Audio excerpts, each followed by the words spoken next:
शेर Ali मेतलो science के सेहत बड़ी खिजरी हयाती अता फरमा।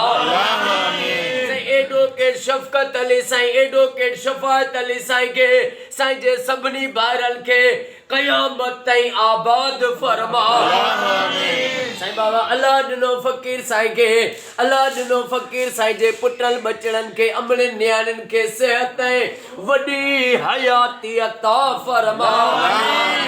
साईं अल्लाह दाद मेतलो साईं के सेहत वडी हयाती अता फरमा।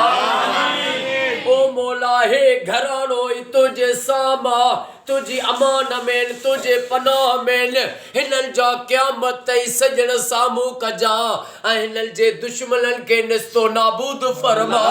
हिनन जे रोजगारन में माल रिज़्क़ इज़्ज़त में बरकतूं अता फरमा। ओ मौला ए करीम अज जेके भी हिन दुआ में वेठा असा सबनी जो बेड़ो तार। अरबाब अली मेतलो साईं जे बचड़न ते जेके भी मुश्किलातूं ऐं बीमारियूं आहिनि सब दूर फरमा। अल्लाह यार फुल पोटो साईं जा बच्चा घर आबाद फरमा। मोहम्मद ज़ीशान साईं के नौकरी अता फरमा।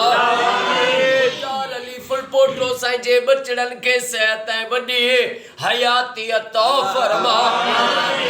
शेर अली मेतलो साईं जे सबनी पुटरन के पढ़ाई में कामयाबी कामरानी फतेह अता फरमा। ओ मौला जुमले जेके भी इन दुआ में वेठा हो नबी साईं जो वास्तो थे अम्मा खातून जन्नत जो वास्तो थे इमाम हसन अमीर हुसैन जो वास्तो थी अज असां सबनी जो बेड़ो तार। अज असां सबनी जो बेड़ो तार। जेके भी बीमार आहिनि उन्हनि खे शफ़ा अता फरमा। बे औलादन के औलाद अता फरमा। बेरोजगारन के रोज़ी अता फरमा। ओ मौला महबूब जी सारी उम्मत के फिरके वारित खां बचा।